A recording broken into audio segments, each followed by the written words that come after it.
할렐루야. 네, 저는 오늘 본문의 말씀을 가지고 아들의 전권이란 제목의 말씀 함께 나누기로 합니다.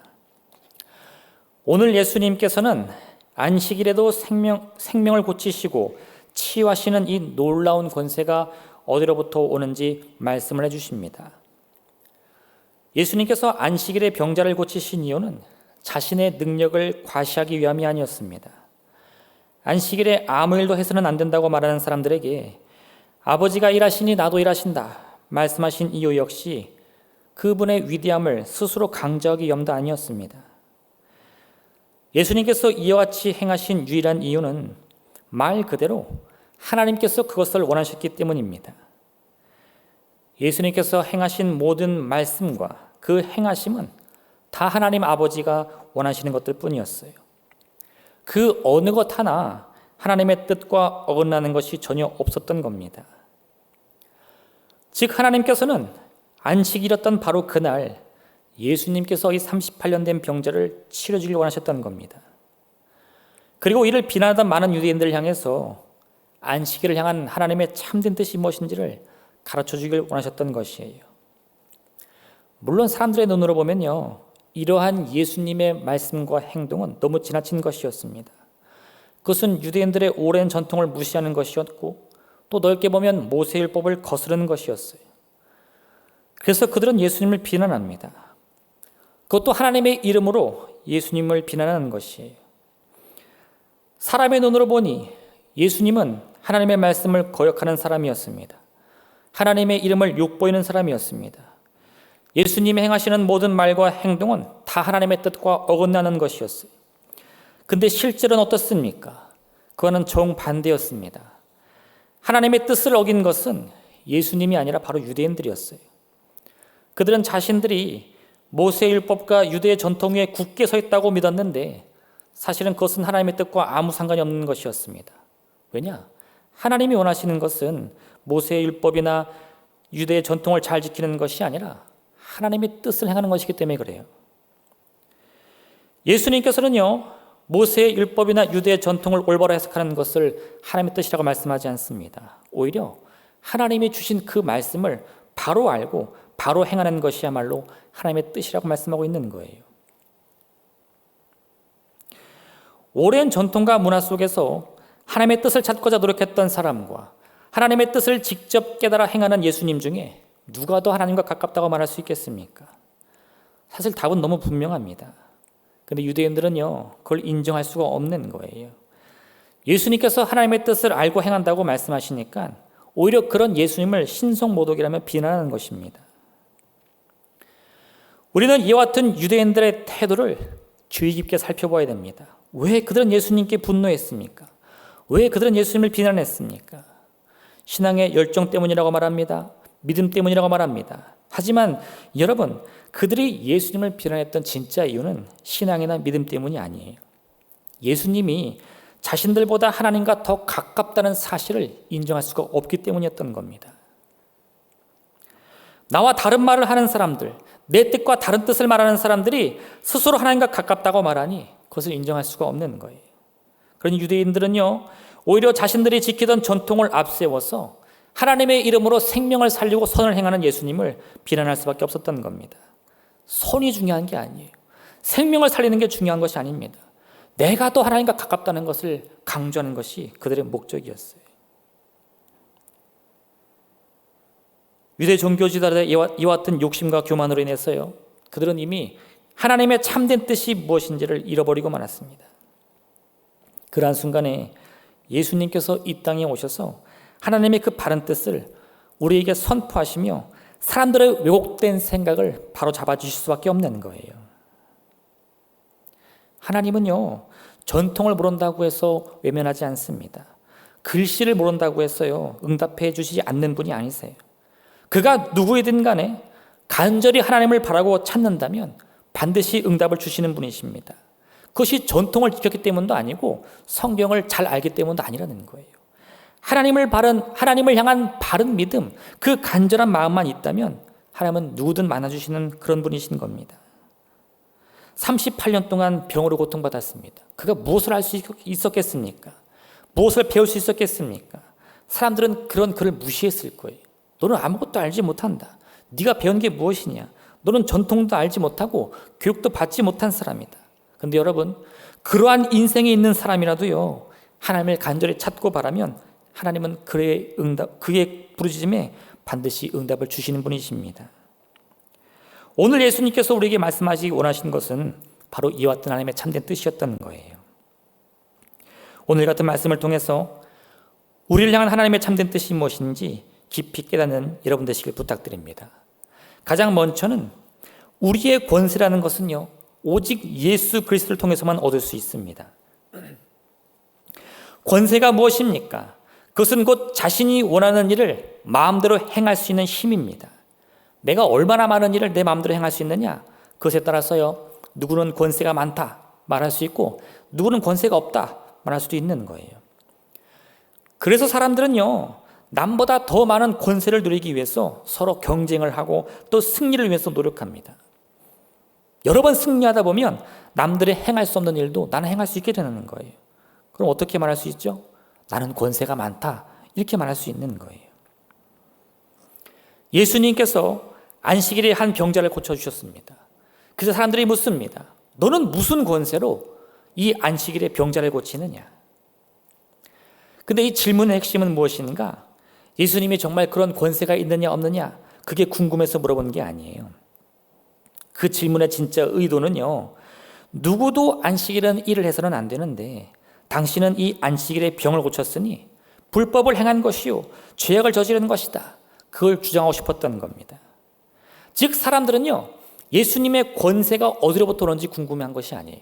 그들은 처음부터 당신은 권세가 있는 사람이 아니다, 당신은 아무 권세가 없는 사람이다, 그걸 말하고 싶었던 겁니다. 왜요? 우리는 유대의 전통에 따라 권세를 부여받은 사람인데 당신은 그저 목수의 아들이 아니냐, 네가 할 수 있는 것은 아무것도 없다, 그것을 말하고 싶었던 겁니다. 아무 힘도 없는 사람이, 아무 전통도 없는 사람이 그 전통을 따르지 않으니 그것은 큰 잘못이라는 겁니다. 그런데 예수님께서는요, 그 권세가 배움으로부터 온 것도 아니고 전통으로부터 온 것도 아니고 다른 사람이 내게 준 것도 아니고 하나님 아버지가 내게 주셨다라고 말씀하십니다.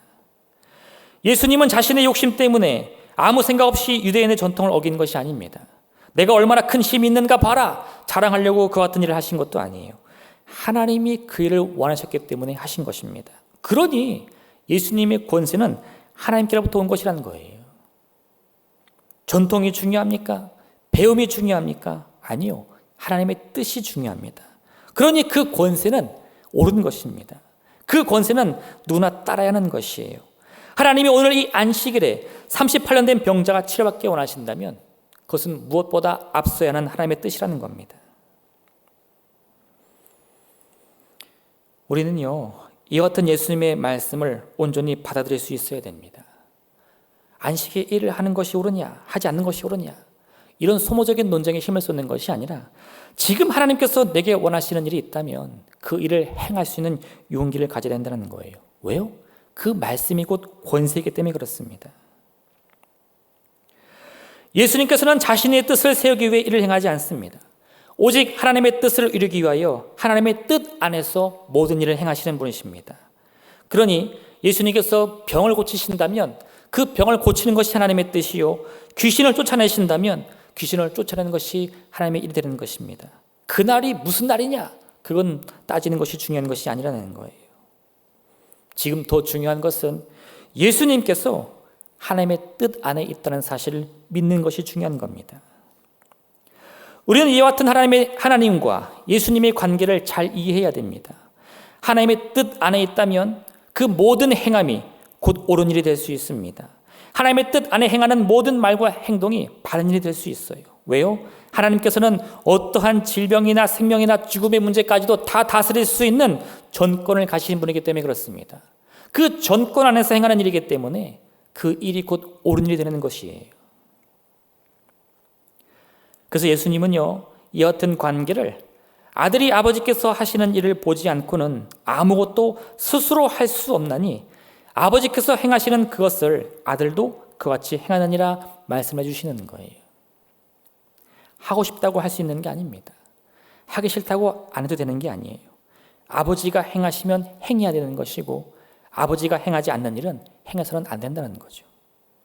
결국 예수님께서는요, 유대인의 전통으로 보면 그 모든 것이 다 어긋난 것처럼 보일지 모르겠지만 하나님의 뜻을 보면 그것이 곧 아버지께서 원하시는 일이 된다는 겁니다. 우리는요, 내가 전통 위에 서 있느냐 그걸 따져 물을 것이 아닙니다. 더 중요한 것은요, 내가 하나님의 뜻에 서 있는가, 그게 더 중요한 것이라는 거예요. 때로 우리는 전통이나 문화를 벗어날 수도 있습니다. 사람들의 생각조차 벗어날 수도 있어요. 그런데 그 순간에 우리가 더 깊이 고민해야 될 것은 그 같은 내 모든 말과 행동이 정말 하나님의 뜻에 서 있는가, 그걸 고민할 수 있어야 된다는 겁니다. 오직 하나님의 뜻과 계획 안에 거하시는 예수님이기 때문에 그분의 모든 일은 다 하나님의 뜻으로 이루어질 수 있는 겁니다. 또한 예수님께서는 그 무엇도 능히 행할 수 있는 능력을 가질 수 있는 겁니다. 38년이 된 오랜 병이라 할지라도 예수님의 말씀이면 능히 치료될 수 있습니다. 우리에게 찾아온 죽음이라 할지라도 예수님의 말씀이라면 그 죽음의 권세조차 물러가게 되는 것이에요. 왜요? 그것이 하나님께서 예수님께 허락한 권세이기 때문에 그렇습니다.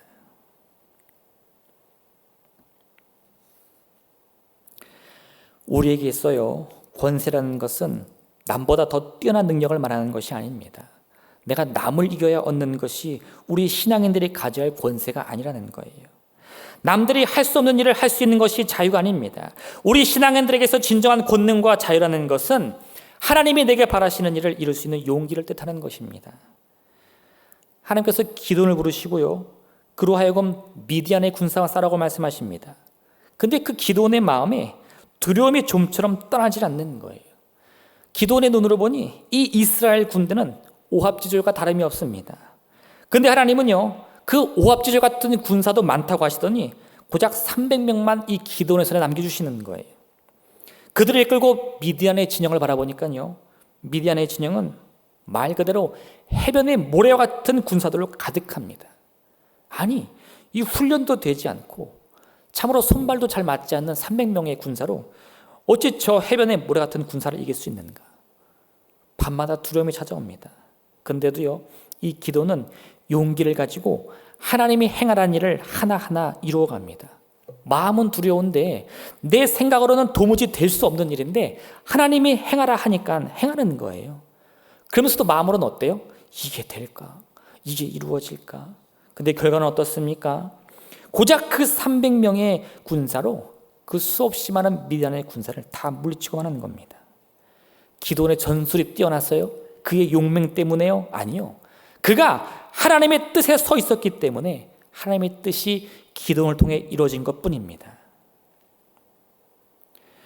우리 인생의 기적이라는 것은 이런 과정을 통해 일어나는 거예요. 내 생각으로 이해가 안 가요. 내 뜻으로도 능히 그것을 이룰 수 없을 것 같습니다. 근데요, 하나님이 내게 말씀을 주시고 하나하나 이루어가다 보니까요, 마치 풍랑이 잠잠해지듯 내 인생의 문제가 사라지고요, 죽은 나사가 다시 살아나듯 사망과 다름없는 내 삶에 생명이 찾아오더라 이겁니다. 우리 인생의 기적이라는 것은 다른 것이 아닙니다. 우리 자신이 하나님의 뜻 안에서 하나님이 내게 원하시는 일들을 내 입술로 선포하고 내 손과 발로 하나하나 이루어 나가는 과정인 것이에요. 세상 사람들은요, 코로나로 인해서 절망에 찾았다고 말합니다.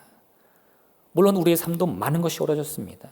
근데 그 어려운 순간에 우리 입술은 왜 절망을 말해서는 안 됩니까? 왜 우리는 포기해서는 안 됩니까? 하나님이 그걸 원치 않기 때문이에요. 내가 그 코로나를 이길 수 있는 힘이 있기 때문이 아니라 하나님이 우리에게 견디라고 말씀하고 있기 때문인 겁니다. 여러분, 그것이 하나님의 뜻이라면요, 우리 능히 견뎌야 할 줄로 믿습니다.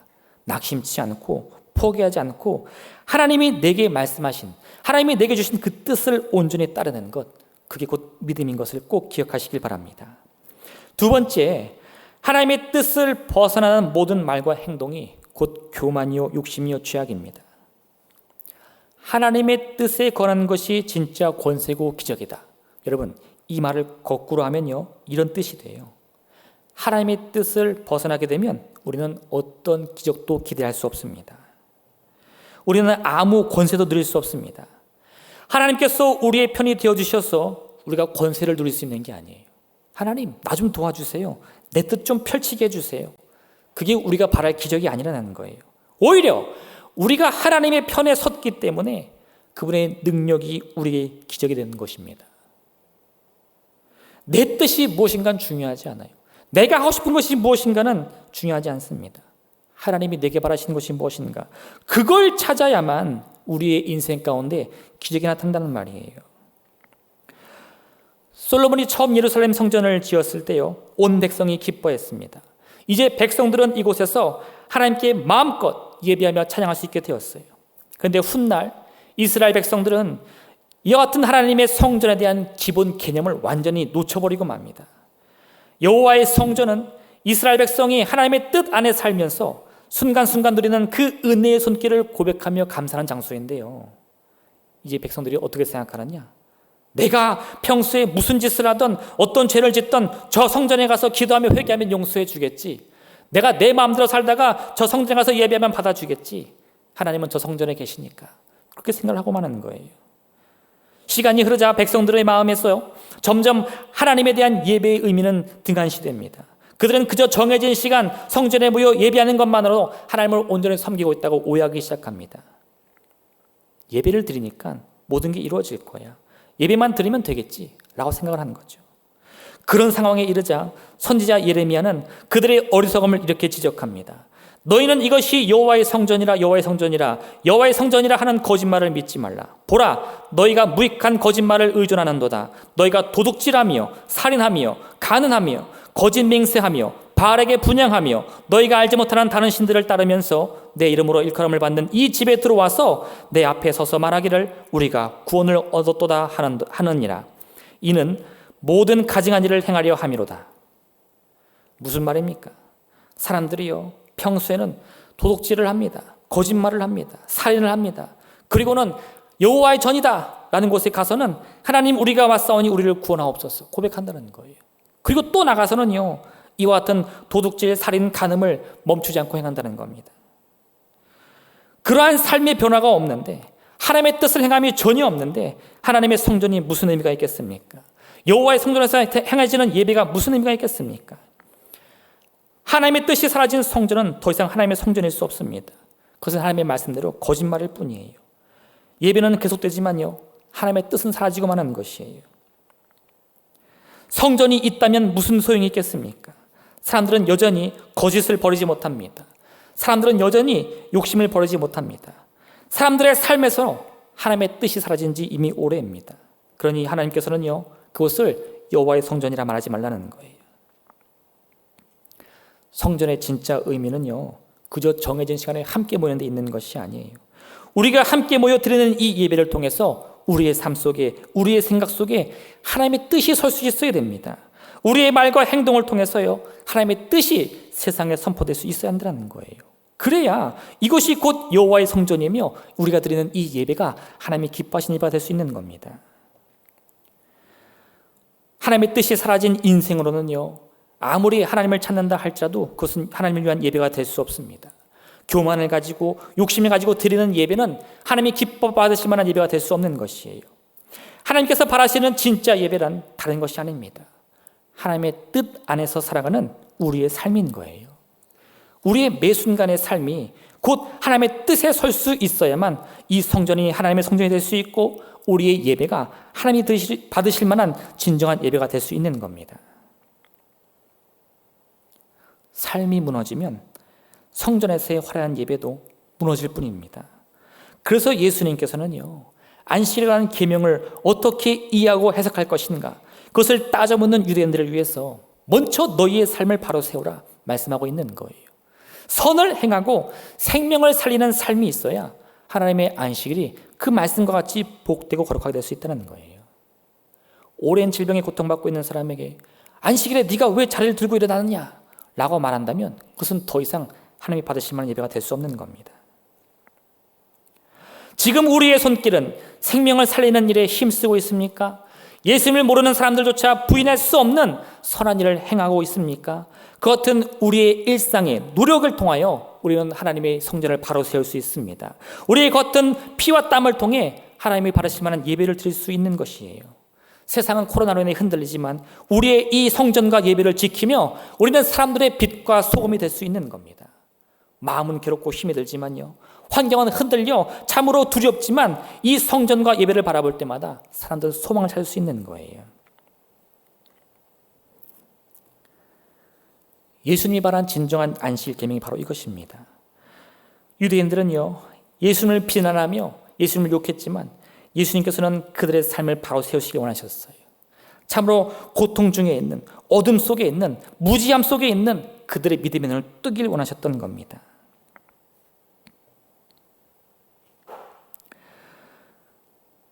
우리의 모든 삶이 이 같은 경건의 모양만이 아닌 경건의 능력으로 이루어지길 원합니다. 하나님의 뜻 안에서 하나님이 주시는 그 권세로 말미암아 세상의 모든 사람들을 인도할 수 있는 빛이 되길 원합니다. 여러분, 생명을 구할 수 없는 것을 우리는 안타까워해야 돼요. 이 땅 가운데 하나님의 뜻이 서지 않는 것에 가슴 아파할 수 있어야 됩니다. 속빈 강정이라는 말이 있죠.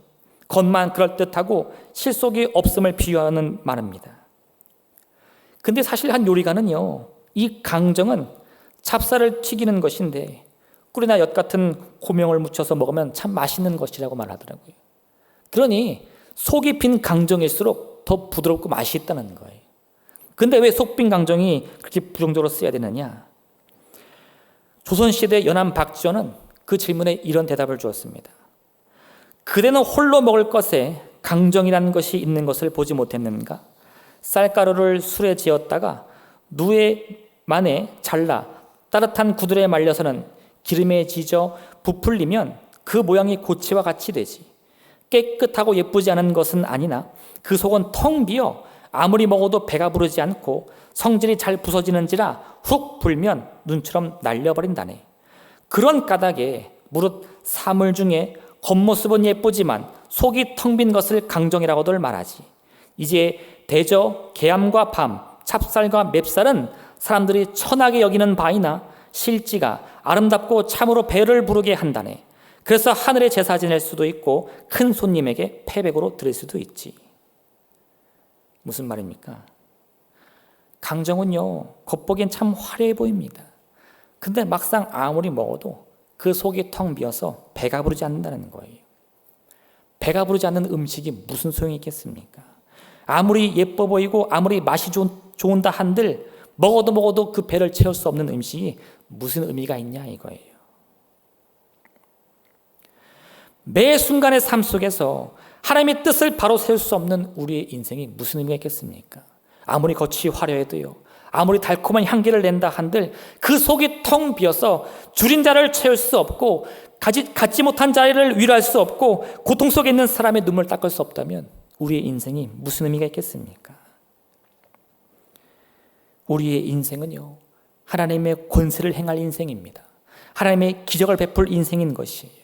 우리의 인생을 통해 많은 사람들이 줄인 배를 채울 수 있어야 하며 그 고통 속에 눈물 짓는 것을 위로받을 수 있어야 됩니다. 그것이 우리를 향한 하나님의 뜻인 것을 꼭 믿으시기를 바랍니다. 내가 하나님의 뜻 안에 거할 때 그 어떤 기적이 나를 통해 일어날 수 있는 겁니다. 마지막 세 번째, 내 뜻과 생각을 내려놓으면 내려놓을수록 우리는 하나님의 뜻을 더 잘 이해할 수 있습니다. 참된 자유란 무엇인가? 그것은 내가 원하는 것을 마음대로 할 수 있는 것이 아닙니다.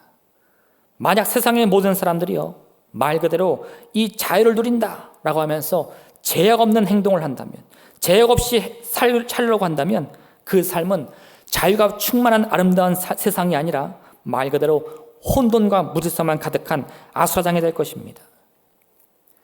최근에 제가 뉴스를 보니까 독일에서는요, 마스크 쓰기 거부 운동이 일어나고 있다고 합니다. 국가에서 이 코로나를 대처하기 위해서 마스크를 쓰라고 하니까 국민들이 다 들고 일어나서 우리는 마스크 쓰지 않을 자유가 있다, 이렇게 말한다는 거예요. 그리고 다 같이 모여가지고 마스크를 안 쓰고 큰 소리로 서로 떠들면서 모인다는 겁니다. 물론 마스크를 쓰지 않을 자유도 있죠.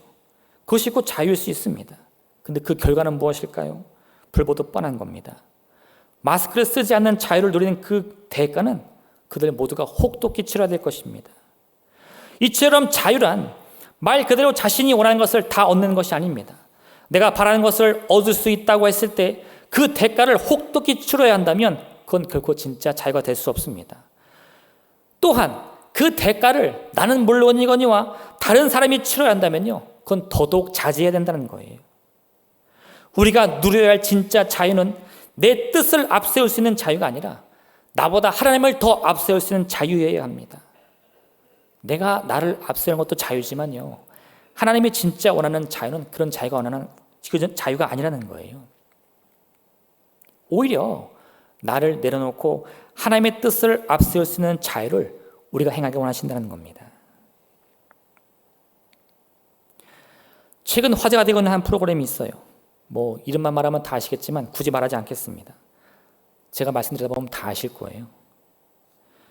여기에 출연한 한 참가자가 지금은 이름이 널리 알려져서 유명세를 얻게 되었는데, 그가 고백하는 이야기를 들은 적이 있어요. 지금은 너무 유명해져서 어딜 가나 사람들이 자기 이름과 얼굴을 다 알아본다고 합니다. 근데 불과 몇 주 전만 해도요, 이 프로그램에 참여하기 전에, 아직 이름을 떨치기 전에 아무도 자기를 못 알아봤어요. 그저 무명의 가수 지망생에 불과했습니다. 힘든 시절 마음도 어려웠지만 더 힘든 것은 경제적인 어려움이었어요. 그래서 하루에도 몇 가지 아르바이트를 다 해야 했다고 합니다. 낮에도 일을 하고 밤에도 일을 하고, 몸과 마음이 지쳐가는데 이 바쁜 일생을 살다 보니까 자기가 진짜 꿈꾸는 이 가수가 되기 위해서는 노래 연습을 해야 되는데 정작 연습할 시간이 너무 부족했다는 거예요. 그래서 야간에 편의점 아르바이트를 하는데 손님이 야간에는 별로 없으니까 손님이 없으면 그곳에서 큰 소리로 노래를 불렀다고 합니다. 그렇게 그날도 노래를 이렇게 연습하면서 부르고 있는데 자기도 이제 너무 감성에 젖어가지고 눈을 감고 노래를 부르는 거예요. 그러면서 막 노래를 신나게 불러서 눈을 딱 떴는데 자기 앞에 손님 한 사람이 계속 그 노래를 듣고 기다리고 있었다는 거예요. 너무 당황스럽기도 하고 죄송한 마음에 이렇게 막 당황하고 있는데 자기 노래를 듣던 이 중년의 남성이 갑자기 자기를 향해 박수를 이렇게 치더랍니다. 그래서 용기를 주는 거예요. 크게 성공할 것 같다고. 근데요, 그 우연한 만남이 이 지쳐있던 몸과 마음에 위로함이 되고 큰 힘이 되었다는 거예요. 그리고 정말 생면부지의 사람이 자기를 위해 박수를 쳐주고 용기를 준 거에 용기를 얻어가지고 그래, 도전해보자, 계속 노력해보자, 그렇게 연습을 했더니 그 자리까지 올 수 있었다는 얘기를 하더라고요. 제가 그 얘기를 듣는데요, 그 손님이 왜 그 순간에 그 노래를 들었을까, 그 생각이 들더라고요. 지금 이 편의점 직원이 해야 할 일이 무엇입니까? 그 노래하는 일이 아니거든요. 손님이 왔으면 빨리빨리 이 서비스를 해야죠. 계산을 해줘야죠. 필요한 것이 있으면 찾아줘야죠. 근데 눈을 감고 노래를 부르면 호통을 쳐대지 않을까요? 아니, 지금 당신 뭐 하는 거예요? 바빠 죽겠는데 빨리 계산해줘야지. 이 중년의 남성에게는요, 그 점원에게 빨리 계산해달라고 요구할 수 있는 자유가 있었어요. 권리가 있었습니다. 근데 그 중년의 남성이 행한 자유는요, 그게 아니었어요. 그 노래를 가만히 들어주는 자유였어요. 그리고 그가 자기의 권리를 제한하고 그 노래를 들을 자유를 행하자 어떤 일이 벌어졌는가? 이 무명의 가수 지망생이 지금은 누구나 알아볼 수 있는 아주 훌륭한 사람이 됐다는 거죠.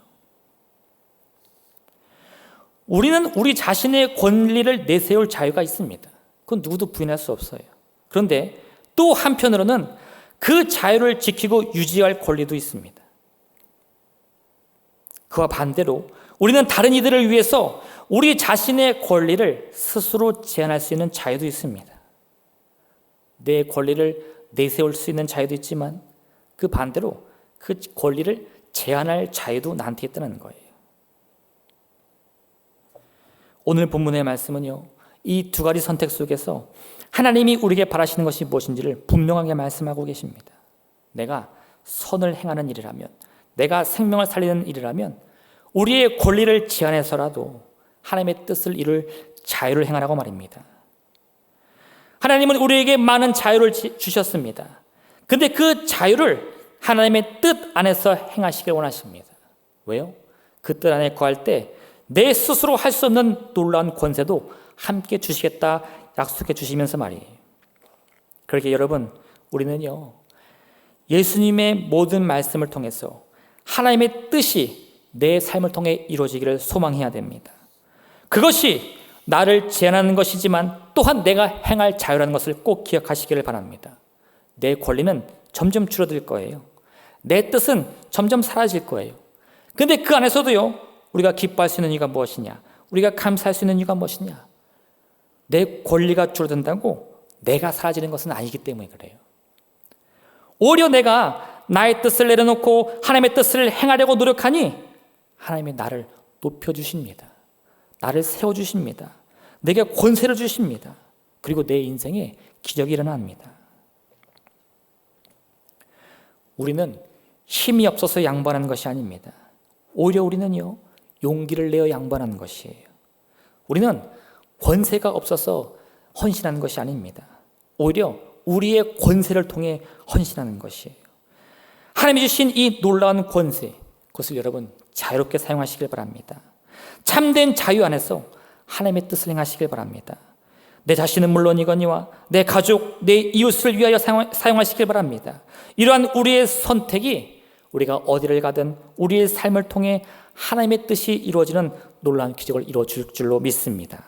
기도하겠습니다. 사랑의 하나님 아버지, 참으로 주님의 뜻 안에 거하는 우리의 삶이 되게 도와주시옵소서. 주님의 뜻 안에서 하나님의 뜻을 온전히 행하며 그 뜻을 이룰 수 있는 우리의 삶이 되게 허락하여 주옵소서.